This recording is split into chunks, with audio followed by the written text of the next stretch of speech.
تتهم حقوق الإنسان على أنها نبتة غربية فرضت على بلداننا من طرف قوى خارجية وبلدان غربية أفكارها ومبادئها بعيدة كل البعد عن مجتمعاتها.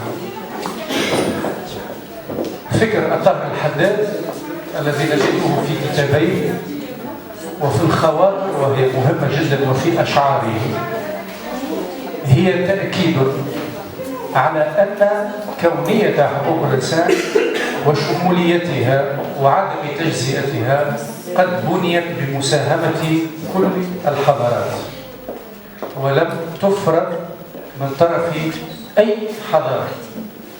هذا واضح جلي أولا من تأثرات الطاهر الحداد في كتاباته. سنجد أولا عصر الأنوار، سنجد فكر الحريات بمعناه الإنساني الشامل والعميق الذي يعود إلى أعماق تاريخ البشرية. سنجد كذلك تأثره بفكر أو فكر النهضة ومختلف النقاشات في فكر النهضة العربية التي مثلها رجال ونساء حاولوا أن يدخلوا مفهوم الحرية والحقوق في حضارتنا. نجد كذلك تأثرا بتجارب هامة إنسانية كبرى في تاريخ تونس: إلغاء العبودية والرق، إصدار دستور عهد الأمان، وتجارب أخرى ليست أقل أهمية، منها بدايات ظهور الحركة العمالية. وعندما أقول فكرة يعني إلغاء العبودية والرق فهي ليست فقط عملية جاءت نتيجة قرار مسقط فوقي، بل كانت هي تجربة كبيرة، تجربة حرية كبيرة. إلغاء الرق كان بقرار سنة 1846، ولكن تطلب الموضوع عقودا من أجل أن يتحول هذا القرار إلى واقع. وحتى يتحول هذا القرار إلى واقع فإنه دعمته أولا حركة ثقافية كبيرة ويعني حوار كبير في تونس حول هذا الموضوع. كانت هناك كذلك حركة قرار دين كذلك، لأن رجال الدين ومختلف أنواع المفتيين وقتها يعني ساهموا في هذا الموضوع. ثم كذلك كان هناك إصلاح اقتصادي لتعويض يعني العبودية والرق كمصدر للربح الاقتصادي تعويضه بأنشطة أخرى.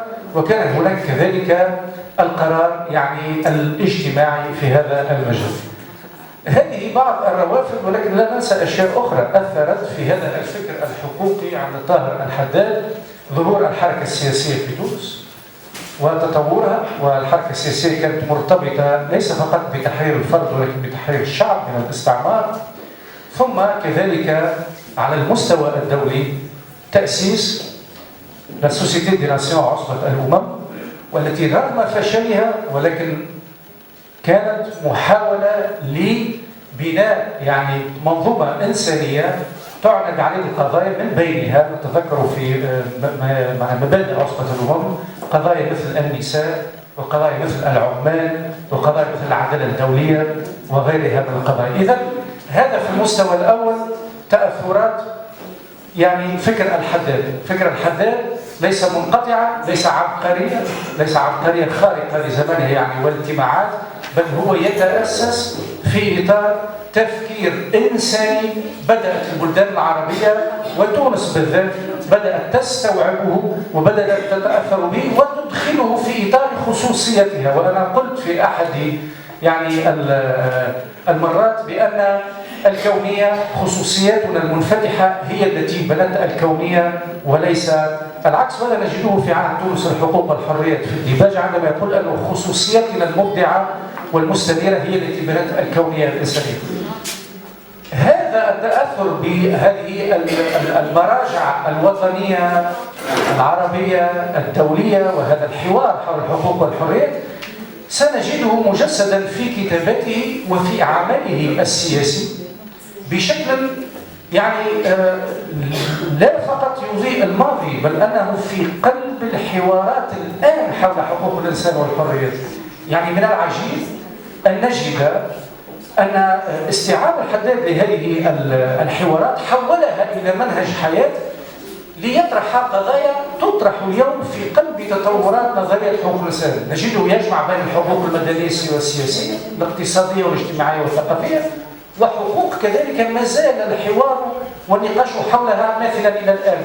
نجده في نفس الوقت يتحدث عن الحقوق الاقتصادية والاجتماعية والثقافية ومن بينها أساسا حقوق العمال، لكن قال نجده نفس الوقت يتحدث عن حقوق النساء، وهنا لا يطرحها كمجرد مطلب، بل يقول أنه بدونها لا يمكن تحرير الفرد وتحرير الشعوب. وهذا الربط المبدع الذي قام به طارق حداد. نجده يتحدث كذلك عن حرية الرأي والتعبير ويجعلها أساسا لأي نهضة اجتماعية. نجده يتحدث عن حرية الدين، وهناك رسالة شهيرة جدا بعثها إلى السلطات الفرنسية عندما حرم من الدراسة، ويجب الاطلاع عليها لأنها تذهب أبعد ما يتصور العقل في مفهوم الحريات الدينية والجرأة في طرح هذا الموضوع. ثم كذلك يتحدث عن قضايا مثل يعني الحريات السياسية والمشاركة وضرب الاستبداد وغيرها من القضايا، وكلها يجعلها مترابطة. وهذا هو الفكر الحديث لحقوق الإنسان.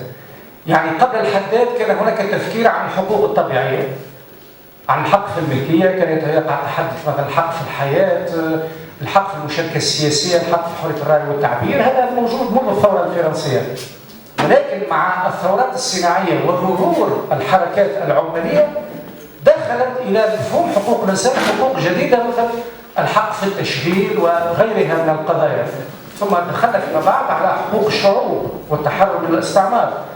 نجد هذه النقاشات الكبرى على المستوى العالمي نجدها مجسدة في كتاب الطاهر الحداد. لذلك، وهذا أختم به ملاحظتي الأولى، لذلك يجب حسب رأيي أن نخرج من الكسل الفكري والحضاري والثقافي لكي نستلهم الطاهر الحداد في أبعاد أخرى لم نكتشفها إلى حد الآن، وهي أنه كان أحد المؤسسين لفكر كونية حقوق الإنسان. وهذا يمكن أن نستعمله الآن في تعليمنا، أن ندمجه في تعليمنا لنبرز هذه المساهمة المدنية الكبرى والفكرية في تاريخنا، ثم كذلك أن نستعمله في إعلامنا وفي نضالنا على كل المستويات. وهنا أقول أن الطاهر الحداد لم يكن وحده. نتذكر الكواكبي، نتذكر قاسم أمين، نتذكر عديد المصلحين، ولكنه كان أكثر بعد رؤية في استلهام هذا الترابط بين الحقوق وعلاقته بالإنسانية. هذا هو التجديد الكبير، وأنتهي أنهي به فكرتي الأولى، وهي فكرة تحتاج إلى العديد والعديد ممكن من المحاضرات، ولكن أعتبرها من الملاحظات الأساسية التي يمكن أن نضيفها إلى فكر الحداد. الفكرة الثانية هي حقوق الإنسان كسياسة حياة وتغيير الحياة. عادة تطرح حقوق الإنسان بشكل تبسيطي على أساس أنها مجموعة من المبادئ والأفكار والقوانين. هذه الفكرة يعني حسب رأيي سجنت حقوق الإنسان في سجن أنها كأنها اختصاص، وكأنها اختصاص لبعض الناس. حقوق الإنسان ليست هذا.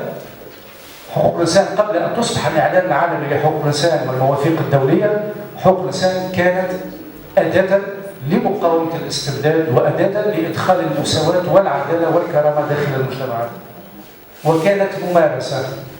وأقول أنه كلما تطورت تثوير الأفكار وإدخال الحرية في تاريخ الإنسانية كلما تطورت حقوق الإنسان. ثم جاءت فيما بعد الأمم المتحدة وأصدرت إعلانا عالميا ومجموعة من المواثيق التي هي في حد ذاتها تقليل لمجموعة من النظريات والأفكار والمبادئ التي مارستها الشعوب. الطاهر الحداد يعيد إلينا ما سميته شباب حقوق الإنسان، يعيد إلينا نظارة حقوق الإنسان عندما يقول أن حقوق الإنسان، حقوق النساء، حقوق العمال، حرية الرأي والتعبير، التسامح، التنوع، الاختلاف، لا يمكن أن يقوم مجتمع سوي بدونها. هو لا يعتبرها يعني نوع من ذر يعني المساحيق على مجتمع، لا يعتبرها مجرد مطالبات يعني تظهر أحيانا وتموت أحيانا أخرى، لا، هو يعتبر أنه بدون الحقوق والحريات لا إمكانية لقيام مجتمع يقوم على التنمية وعلى العدالة وعلى الحرية وعلى غيرها. هذا أساسي في كتابات الطاهر الحداد. لذلك وهذه بعد الرؤية وترابط الرؤية وشمولية الرؤية عند الطاهر الحداد، أنه في أحد فقرات كتابه حول العمال يذكر أنه سيكتب كتاب حول حقوق النساء، يذكرها صراحة أنه سيهتم في المرة القادمة بحقوق النساء. في آخر فقرة من امرأتنا في الشريعة والمجتمع سنجد أنه يقول بدون حقوق نساء، حقوق شعوب، وبدون يعني حرية لا يمكن أن يقوم يعني تكون هناك نهضة لتونس والمشرق. ويقول أنه أساس هذا هو التعليم، يقول أنه أساس كل هذا هو التعليم، يربط بين الحرية والحقوق والتعليم. وهذا كذلك أعتبره من التجديدات الكبرى، لأنه يعتبر أن الحقوق والحريات هي أساس بناء المجتمع.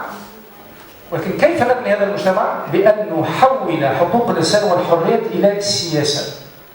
بطبيعة الحال يعني كل من يسمع السياسة الآن في القاعة يقشعر البدن بتاعه، لأنه أصبح هناك كره للسياسة والأحزاب يعني مطلق يعني وكذا، وهو بطبيعة الحال مسألة مأساوية، لأنها مأساة حقيقية، لأنه السياسة في معناها النبيل هي إدارة الشأن العام وهي إدارة الحياة، والأحزاب مثلا في الجمعيات والنقابات مع، ويعتبر أنه لا يمكن القيام بهذا بدون عمل سياسي حر، عمل نقابي، عمل جمعيات، وبدون ثقافة حرة.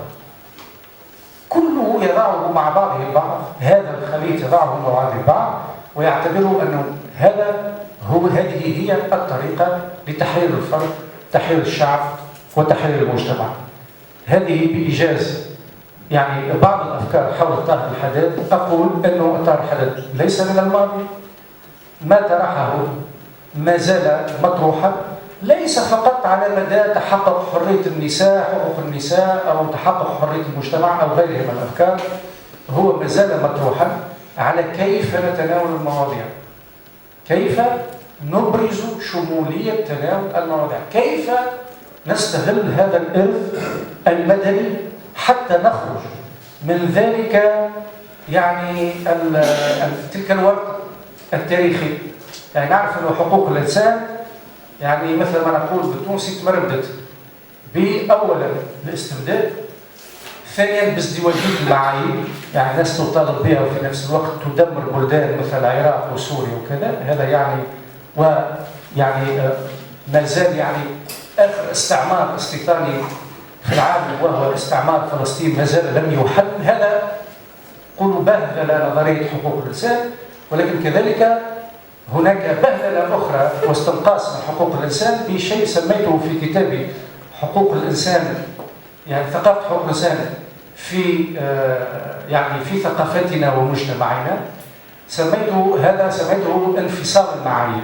ما معنى انفصال المعايير؟ ما زلنا في بلداننا نريد حرية الرأي والتعبير وحق في الغذاء والسكن والعمال والتشغيل وغيرها من الحقوق، ولكن نلعن أول شيء هو حقوق الإنسان. يعني نطالب بمحتوى الحقوق ونرفض الآلة التي يمكن أن تأتي بهذه الحقوق، إلى درجة أنه في أحد يعني الحوارات التلفزيونية كان هناك أحد المثقفين يعني كان يقول أنه حقوق الإنسان هي التي يعني تساهم في استشراء الإرهاب وهو تبرر الإرهاب ويجب كذا ويجب أن نقضي على هذه حقوق الإنسان، ومن يطالب بحقوق الإنسان يجب أن نجرب كذا وكذا. ثم فيما بعد انتقلوا إلى موضوع آخر الرسالة والمذيع. بالنسبة الآن للتحركات حول قضية يعني فهمتي منع بعض الصحفيين يعني وكذا وكذا، قالوا شوف أنا أعطي حياتي إلى حرية الرأي والتعبير.